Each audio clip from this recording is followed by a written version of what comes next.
Hello' Zubeen দা, কোনে ক'লে? মই মানে দৰঙৰ পৰা ক'লোঁ। বাবা নতুন কিবা চিনেমা আহিব না এতিয়া?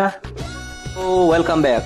আজি আমি প্ৰেংক কল কৰিব গৈ আছোঁ অসমৰ জনপ্ৰিয় কণ্ঠশিল্পী জুবিন গাৰ্গ, আৰু মোৰ লগত আছে এইফালে আমাৰ দাদা, আৰু আমি এতিয়া মানে প্ৰেংক কলটোৰ মাজলৈ আগবাঢ়ো, বলক।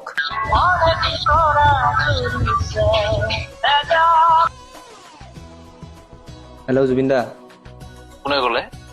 মই মানে দৰঙৰ পৰা ক'লোঁ। কিবা আছিলে? কিবা আছিলে মানে অলপ কথা আছিল আপোনাৰ লগত। কোৱা, কথা আছে। ফ্ৰী আছেনে আপুনি? না আছো, কি আছিলে কোৱা।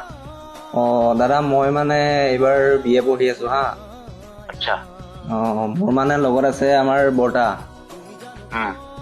তোমাৰ মানে বহুত ডাঙৰ অনুৰাগী আৰু। আচ্ছা। তাকে এবাৰ কথা পাতিব বিচাৰিছে, আৰু ময়ো মানে আপোনাৰ বহুত ডাঙৰ ফেন হয়। এবাৰ মানে আপুনি বৰ্তাৰ লগত কথা পাতিবনে? বৰ্তা দিয়া।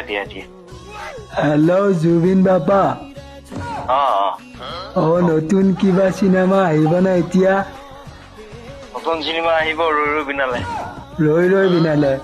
বাবা মোকো এটা পাৰ্ট দিবিচোন, কিবা এটা পাৰ্ট। চাম বাৰু। ঠিক আছে, তুমি ব্যস্ত আছা যেতিয়া হ'ব দিয়া হা। ভাল লাগিল। তো গাইজ, আমি এতিয়াতো জুবিন দাক ফোন কৰিলোৱে, কিন্তু এইজন জুবিন দা নহয়, মাধৱ বৰা হয়। মাধৱ বৰা দাদাৰ লগত কথা পাতি ভাল লাগিল, জুবিন দাৰ দৰে ভইচ দিয়ে। তো সেইবাবে আমি জুবিন দাকতো ফোন কৰিব আমাৰ সাহস নাই। নেক্সট টাইম জুবিন দাৰ লগত প্ৰেংক কল ধামাকা আহি আছে।